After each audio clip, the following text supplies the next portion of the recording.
Hello friends, നമ്മുടെ പുതിയ വീഡിയോയിലേക്ക് എല്ലാവർക്കും സ്വാഗതം. ഇന്ന് നമ്മൾ തമ്പനയിൽ കണ്ട പോലെ ഒരു ബ്ലൗസിൻ്റെ ഒരു നെക്കാണ് ഡിസൈൻ ചെയ്യാനായിട്ട് പോകണം കേട്ടോ. അപ്പോൾ നമ്മുടെ ഫ്രണ്ട് നെക്കും ബാക്ക് നെക്കും ഒരേപോലെ നമുക്കിത് ഡിസൈൻ ചെയ്തെടുക്കാനായിട്ട് പറ്റും. അപ്പോൾ ജസ്റ്റ് എങ്ങനെയാണ് വരുന്നതെന്ന് ഒന്ന് വരച്ച് കാണിക്കാം. അപ്പം ബ്ലൗസിൻ്റെ നെക്കായതുകൊണ്ട് നമുക്കറിയാമല്ലോ, നല്ല ലെങ്തിൽ, അതായത് ഇറങ്ങിയിട്ട് വരുന്നൊരു നെക്കായിരിക്കും വരുന്നത്. അപ്പോൾ ആ ഒരു രീതിക്കാണ് ഞാനിപ്പോൾ ജസ്റ്റ് വരച്ച് കൊടുക്കുന്നത്. അപ്പോൾ നിങ്ങൾ ബ്ലൗസിലേക്കാണ് ചെയ്യുന്നതെങ്കിൽ ഇത് സ്റ്റിച്ച് ചെയ്ത് കഴിഞ്ഞതിന് ശേഷം ചെയ്യാവുന്നതാണ് കേട്ടോ. അപ്പോൾ ഇതിന് എങ്ങനെയാണ് ഒരു പാറ്റേൺ വൈസ് വരുന്നത് എങ്ങനെയാണെന്ന് ജസ്റ്റ് ഒന്ന് കാണിച്ചു തരാം. അപ്പോൾ അതിന് വേണ്ടിയിട്ടാണ് ഇങ്ങനെ വരച്ച് കാണിക്കുന്നത്. അപ്പോൾ ഞാൻ ഒരു സൈഡ്, നെക്കിൻ്റെ ഒരു സൈഡ് മാത്രം എങ്ങനെയാണ് വരുന്നതെന്നൊന്ന് ജസ്റ്റ് ഒന്ന് വരച്ചതാണ് കേട്ടോ. അപ്പോൾ ഈ നെക്കിൻ്റെ ഡിസൈൻ എന്ന് പറഞ്ഞാൽ നിങ്ങൾ സ്റ്റിച്ച് ചെയ്തിട്ട് ചെയ്യുമ്പോൾ പ്രത്യേകിച്ച് ഇതിനൊരു പാറ്റേൺ വരത്തില്ല. അതിന് നിങ്ങൾക്ക് എത്ര ഇഞ്ച് ഗ്യാപ്പിലാണ് നമ്മുടെ ആ ഒരു ബോർഡറിൽ ഡിസൈൻ വരേണ്ടതെന്ന് മാത്രം നിങ്ങളൊന്ന് മാർക്ക് ചെയ്ത് കൊടുത്താൽ മതിയാവും. അപ്പോൾ ഞാനിപ്പോൾ ഇതുപോലെ ജസ്റ്റ് ഇതുപോലെ ഒന്ന് വരച്ച് കൊടുത്തിട്ടുണ്ട്. അപ്പോൾ നിങ്ങൾ നല്ല ഫെയർ ക്ലോത്തിൽ ചെയ്യുകയാണെന്നുണ്ടെങ്കിൽ നമ്മുടെ ടേപ്പ് എടുത്തിട്ട് 1 ഇഞ്ചോ അല്ലെങ്കിൽ 1/2 ഇഞ്ചോ മാത്രം മാർക്ക് ചെയ്തതിന് ശേഷം ചെയ്ത് കൊടുക്കുക കേട്ടോ. അത് കൂടുതൽ ചെയ്യാതിരിക്കുന്നതായിരിക്കും ഭംഗി. അപ്പോൾ ഇതുപോലെ ചെയ്തതിന് ശേഷം ഇനി നമുക്കിതിനകത്തേക്ക് ഒരു ചെറിയൊരു ഡിസൈനോട് വരച്ച് കൊടുക്കണം. അപ്പോൾ അതെങ്ങനെയാണെന്നും കൂടി ഒന്ന് കാണിച്ചു തരാം. അപ്പോൾ ഇതിനുള്ളിൽ നമ്മളൊരു വേവ് ഫോം ചെയ്യണ പോലെ ഇതുപോലെ ഒന്ന് ജസ്റ്റ് ഒന്ന് വരച്ച് കൊടുക്കുകയാണ് കേട്ടോ. അപ്പോൾ ഇവിടെ നമുക്കൊരു ബീഡ്സ് വർക്ക് ചെയ്യാനുണ്ട്. അപ്പോൾ അതിന് വേണ്ടിയിട്ടാണ് ഇങ്ങനെ ഒന്ന് വരച്ച് കൊടുക്കുന്നത്. അപ്പം വരച്ച് കൊടുക്കാതെ നിങ്ങൾക്ക് ചെയ്യാൻ പറ്റുമെങ്കിൽ അങ്ങനെ ചെയ്യുന്നതിനും കുഴപ്പമില്ല. അപ്പോൾ നമുക്കൊരു വേവ് ഫോം ചെയ്ത് കിട്ടണം. അപ്പോൾ അതിലൂടെ നമ്മൾ ബീഡ്സ് വെച്ച് കൊടുക്കുകയാണ് ചെയ്യണത്. തമ്പനയിലിൽ ഏകദേശം കണ്ടപ്പോൾ നിങ്ങൾക്ക് മനസ്സിലായി കാണുമല്ലോ. അപ്പോൾ ഈ ഒരു രീതിക്ക് നമ്മൾ അതും കൂടി ഒന്ന് വരച്ച് കൊടുത്തിട്ടുണ്ട്. നമുക്ക് വരയ്ക്കാനായിട്ട് ഇത്രേ ഉള്ളൂ, വേറെ ഒന്നും ഇതിനകത്ത് വരുന്നില്ല കേട്ടോ. ഇനി നമ്മൾ ഇതിനകത്തേക്ക് എടുത്തേക്കുന്നത് ഇതുപോലെ ഷുഗർ ബീഡ്സ് എടുത്തിട്ടുണ്ട്. ഗോൾഡൻ കളർ ഷുഗർ ബീഡ്സാണ് എടുത്തേക്കുന്നത്. പിന്നെ നമ്മൾ റൗണ്ട് ബീഡ്സ് എടുത്തിട്ടുണ്ട്. അപ്പോൾ ഇത് രണ്ടുമാണ് നമുക്ക് ബീഡ്സ് ആയിട്ട് വേണ്ടത്. പിന്നെ ഇതുപോലെ നമുക്ക് ബീഡ്സ് തയ്ക്കാൻ വേണ്ടിയിട്ട് നോർമൽ നീഡിൽ നമ്പർ 10 ആവശ്യമുണ്ട്. അതും നമ്മൾ എടുത്തിട്ടുണ്ട്. പിന്നെ നമുക്ക് വേണ്ടത് ത്രെഡാണ്. അപ്പോൾ ഞാനിതുപോലെ 3 കളർ സിൽക്ക് ത്രെഡാണ് എടുത്തേക്കുന്നത്. സ്കൈ ബ്ലൂ എടുത്തിട്ടുണ്ട്, റെഡ് ഷെയ്ഡ് എടുത്തിട്ടുണ്ട്, പിന്നെ ഇതുപോലെ ഒരു പിങ്ക് ഷെയ്ഡും എടുത്തിട്ടുണ്ട്. അപ്പോൾ നിങ്ങൾക്ക് ആങ്കർ ത്രെഡ് ഉണ്ടെങ്കിൽ അതെടുത്താലും മതിയാവും കേട്ടോ. അപ്പോൾ എനിക്ക് 3 ഷെയ്ഡിലും ആങ്കർ ത്രെഡ് ഇല്ലാഞ്ഞുകൊണ്ടാണ് സിൽക്കിൻ്റെ ത്രെഡ് എടുത്തേക്കുന്നത്. പിന്നെ നമുക്ക് ത്രെഡ് കടന്നു പോകാനായിട്ട് നമ്മൾ യൂസ് ചെയ്യുന്ന ഹോൾ വലിപ്പമുള്ള ഒരു നീഡിലും എടുത്തിട്ടുണ്ട്. ഇനിയിപ്പോൾ ആദ്യമേ നമുക്ക് ബീഡ്സ് വർക്ക് ഒന്ന് ചെയ്ത് കൊടുക്കാം. അപ്പോൾ അതിന് വേണ്ടിയിട്ട് ഇങ്ങനെയാണ് നമ്മൾ എടുക്കുന്നത്. ആദ്യമേ നമ്മളൊരു റൗണ്ട് ബീഡ്, അത് ശേഷം ഒരു ഷുഗർ ബീഡ്, പിന്നെ ഒരു റൗണ്ട് ബീഡ്, പിന്നെ ഒരു ഷുഗർ ബീഡ്, അങ്ങനെ വെച്ചിട്ടാണ് സ്റ്റിച്ച് ചെയ്ത് പോകണം കേട്ടോ. അതേപോലെ ഞാനിപ്പോൾ ഇത് ബാക്ക് സ്റ്റിച്ച് ചെയ്തിട്ടുമാണ് ചെയ്ത് കൊടുക്കാനായിട്ട് ഉദ്ദേശിക്കുന്നത്. അപ്പോൾ ആദ്യമേ നമ്മളിതുപോലെ 3 ബീഡ് ഒന്നിച്ചൊന്ന് സ്റ്റിച്ച് ചെയ്ത് കൊടുക്കുക. വീണ്ടും നമ്മൾ ബാക്ക് സ്റ്റിച്ച് ചെയ്യുമ്പോൾ 3 ബീഡ് ഒന്നിച്ചാണ് കൊടുക്കേണ്ടത്. 3 ബീഡ് ഇതേപോലെ അല്ല കൊടുക്കേണ്ടത്. നമുക്കിപ്പോൾ ഒരു റൗണ്ട് ബീഡിന് ഇപ്പുറത്ത് ഷുഗർ ബീഡാണ് വരേണ്ടത്.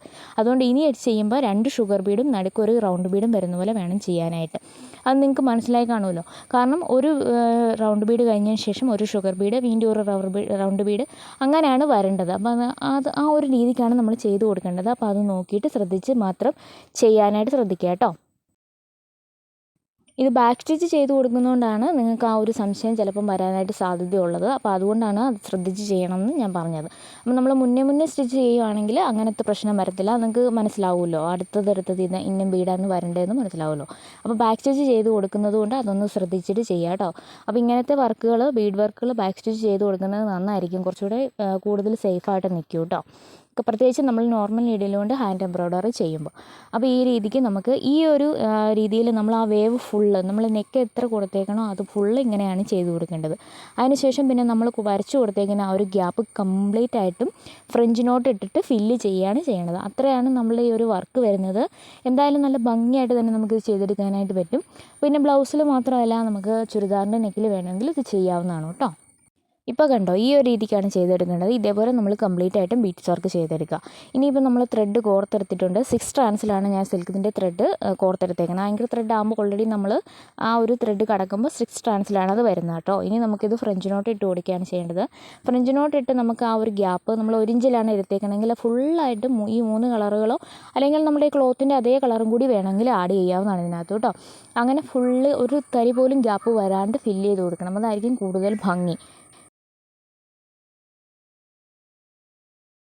നമ്മളിതുപോലെ ഒരു നെക്കിൻ്റെ ഡിസൈൻ ചുരിദാറിൻ്റെ ഒരു വർക്ക് ചെയ്തിട്ടുണ്ട് കേട്ടോ. ഫ്രഞ്ച് നോട്ട് കംപ്ലീറ്റ് ആയിട്ടും പിന്നെ ഇടയ്ക്കിടയ്ക്ക് ബുള്ളിയൻ റോസസും വരുന്ന പോലെ നമ്മൾ കംപ്ലീറ്റ് ആയിട്ടും നമ്മളൊരു വർക്ക് ചെയ്തിട്ടുണ്ട് ഓൾറെഡി. നിങ്ങൾ കണ്ടിട്ടുള്ളവർക്കറിയാം. ഞാൻ എൻ്റെ സ്വന്തം കുർത്തിയിൽ തന്നെ ചെയ്തിരുന്ന ഒരു വർക്കാണ്. അതിൻ്റെ തമ്പനയിൽ ഞാൻ എൻ്റെ ഫോട്ടോ തന്നെയാണ് കൊടുത്തേക്കണം കേട്ടോ. അപ്പോൾ നമ്മളൊരു 3 ഷെയ്ഡ് വെച്ചിട്ട് ഇതേപോലെ സിൽക്കിൻ്റെ ത്രെഡ് കൊണ്ട് ഫുള്ളായിട്ടും നമ്മൾ ഫ്രഞ്ച് നോട്ട് ഇട്ടിട്ട് നെക്ക് കവർ ചെയ്തേക്കുന്ന ഒരു വർക്കാണിത്. അപ്പോൾ ആർക്കെങ്കിലും കാണാത്തവരുണ്ടെങ്കിൽ ചാനലൊന്ന് ചെക്ക് ചെയ്താൽ മതിയാവും.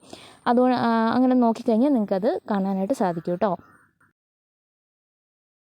പിന്നെ ഫ്രഞ്ച് നോട്ട് ഇടാൻ നിങ്ങൾക്ക് അറിയാമായിരിക്കും എന്നാണ് ഞാൻ കരുതുന്നത്. അത് അറിയത്തില്ലാത്തവരാണെങ്കിൽ നമ്മൾ അതിനു വേണ്ടി പ്രത്യേകിച്ച് വീഡിയോ ചെയ്തിട്ടുണ്ട്. നമ്മൾ ബേസിക് എംബ്രോയ്ഡറി എന്ന് പറഞ്ഞൊരു പ്ലേലിസ്റ്റ് ക്രിയേറ്റ് ചെയ്തിട്ടുണ്ട് യൂട്യൂബ് ചാനലിൽ. അപ്പോൾ അത് നോക്കുകയാണെങ്കിൽ നിങ്ങൾക്ക് ബേസിക് ആയിട്ടുള്ള എംബ്രോയ്ഡറികളെല്ലാം അതിനകത്ത് ഞാൻ ചെയ്തിട്ടുണ്ട്. അത് നോക്കിയാൽ നിങ്ങൾക്ക് നന്നായിട്ട് മനസ്സിലാവും കേട്ടോ. സെപ്പറേറ്റ് ആയിട്ട് വീഡിയോ ചെയ്തേക്കുന്നത് ഇങ്ങനെയുള്ള വീഡിയോസിനകത്ത് കാണിക്കുമ്പോൾ നിങ്ങൾക്ക് മനസ്സിലായില്ലെങ്കിലോ എന്ന് കരുതിയാണ് ഡീറ്റെയിൽഡ് ആയിട്ട് നമ്മൾ ചെയ്തേക്കുന്നത്. അപ്പം ഈ ഒരു വീഡിയോസ് കാണുമ്പോൾ തന്നെ നമുക്ക് അല്ലെങ്കിൽ ഇത് ചെയ്ത് നോക്കാനായിട്ട് അറിയാമായിരിക്കും, പറ്റും. അപ്പോൾ 1-2 തവണയൊക്കെ നമ്മൾ ഫ്രഞ്ച് നോട്ട് കാണുമ്പോൾ ചെയ്യാൻ പറ്റും എന്നാണ് എൻ്റെ പ്രതീക്ഷ. പിന്നെ ഞാനും ഫാഷൻ ഡിസൈനിങ്ങോ എംബ്രോയ്ഡറിയോ ഒന്നും പഠിച്ച ഒരാളല്ല, എല്ലാം ഇതുപോലെ കണ്ട് ചെയ്ത് പഠിച്ചതാണ് കേട്ടോ. അപ്പോൾ നിങ്ങൾക്കും തീർച്ചയായിട്ടും ട്രൈ ചെയ്താൽ ചെയ്യാനായിട്ട് പറ്റും എന്നുള്ളതിൻ്റെ ഒരു ഗ്യാരണ്ടി ഞാൻ തന്നെയാണ്. അപ്പോൾ അതുകൊണ്ടാണ് ഞാനിത് കാണിച്ചു തരുന്നതും നിങ്ങൾക്ക് താല്പര്യമുള്ളവർക്കാണെങ്കിൽ ചെയ്യാൻ പറ്റുമെന്ന് പറയുന്നത് കേട്ടോ.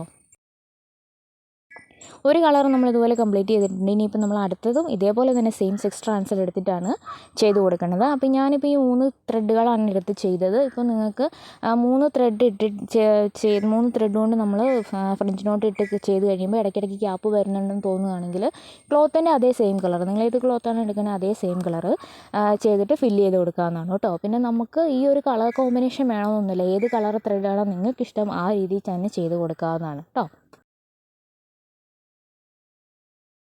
പിന്നെ ജസ്റ്റ് ഞാൻ വേണമെങ്കിൽ ഒന്ന് പറഞ്ഞുതരാം ഫ്രഞ്ച് നോട്ട് എങ്ങനെയാണ് ഇടുന്നതെന്ന്. നമ്മൾ സൂചി ഇതുപോലെ പൊക്കി കൊടുത്തതിന് ശേഷം സൂചിയിൽ നമ്മൾ 2 നിങ്ങൾക്ക് വേണമെങ്കിൽ 3 തവണയോ ടെസ്റ്റ് ചെയ്യാം. അതിനുശേഷം താഴേക്ക് നേരെ താഴെ നമ്മൾ കുത്തിയെടുത്തെടുത്ത് തന്നെ താഴോട്ട് കുത്തി കൊടുക്കുക. അതിനുശേഷം പതിയെ ലൂസാക്കി ഒന്ന് അടിയിൽ നമ്മൾ സൂചി ഇതുപോലെ ഒന്ന് തിരിച്ചു കൊടുക്കണം. അതിനുശേഷം വലിച്ചു കൊടുക്കുക കേട്ടോ. അപ്പോൾ ആ രീതിക്ക് ചെയ്ത് കൊടുത്താൽ നമുക്ക് നന്നായിട്ട് ഫ്രഞ്ച് നോട്ട് കിട്ടും. പിന്നെ സിൽക്ക് ത്രെഡ് കൊണ്ട് ചെയ്യുമ്പോൾ നിങ്ങൾ പ്രത്യേകം ശ്രദ്ധിച്ച് വേണം ചെയ്യാൻ, കൈകൊണ്ട് പിടിച്ച് വേണം ചെയ്യാൻ, അല്ലെങ്കിൽ ഓരോ നൂലൊക്കെ ഇങ്ങനെ പൊങ്ങി നിൽക്കാനുള്ള സാധ്യതയുണ്ട്. അപ്പോൾ ഈ രീതിയിലാണ് ഞാനിപ്പോൾ ഇത്രയും ചെയ്തെടുത്തേക്കണത്. അപ്പോൾ ഇത് ഫുള്ളായിട്ട് ചെയ്ത് കഴിയുമ്പോൾ ഇടയ്ക്കിടയ്ക്ക് അവിടെ കുഞ്ഞു കുഞ്ഞു ഗ്യാപ്പ് വരുന്നുണ്ട്. അപ്പോൾ അവിടെ ഞാൻ പറഞ്ഞ പോലെ വേണമെങ്കിൽ സെയിം ക്ലോത്തിൻ്റെ ചെയ്യാം, അല്ലെങ്കിൽ ഇതേ കളർ തന്നെ മാറ്റി മാറ്റി കൊടുത്തിട്ട് നിങ്ങൾക്കിത് ഫില്ല് ചെയ്തെടുക്കാവുന്നതേ ഉള്ളൂ കേട്ടോ. അപ്പോൾ നല്ല ഭംഗിയായിട്ടിരിക്കാനായിട്ട് കംപ്ലീറ്റ് ആയിട്ട് ഫില്ല് ചെയ്യുന്നതായിരിക്കും നല്ലത്, തീരെ ഗ്യാപ്പ് ഇല്ലാണ്ട്. അപ്പോൾ നല്ല ഭംഗിയായിട്ട് തന്നെ കിട്ടും. അപ്പോൾ ഔട്ട്ലുക്ക് നിങ്ങൾ കണ്ടല്ലോ, അപ്പോൾ അതേ രീതിക്ക് നമുക്ക് ചെയ്തെടുക്കാനായിട്ട് പറ്റും കേട്ടോ. വീഡിയോ നിങ്ങൾക്ക് യൂസ്ഫുൾ ആയിട്ടുണ്ട്, ഇഷ്ടമായിട്ടുണ്ടെന്ന് ഞാൻ വിശ്വസിക്കുന്നു. ഇഷ്ടമായിട്ടുണ്ടെങ്കിൽ തീർച്ചയായിട്ടും സപ്പോർട്ട് ചെയ്യാൻ മറന്നു പോകരുത്. ഫേസ്ബുക്കിലാണ് കാണുന്നതെങ്കിൽ പേജ് ഒന്ന് ഫോളോ ചെയ്യാനും യൂട്യൂബിലാണെങ്കിൽ സബ്സ്ക്രൈബ് ചെയ്യാനും മറക്കരുത് കേട്ടോ. അപ്പോൾ ഇനിയും ഇതുപോലെയുള്ള നല്ല നല്ല വീഡിയോസൊക്കെ ആയിട്ട് ഞാൻ വരുന്നതായിരിക്കും. അതുവരേക്കും take care, bye, thank U.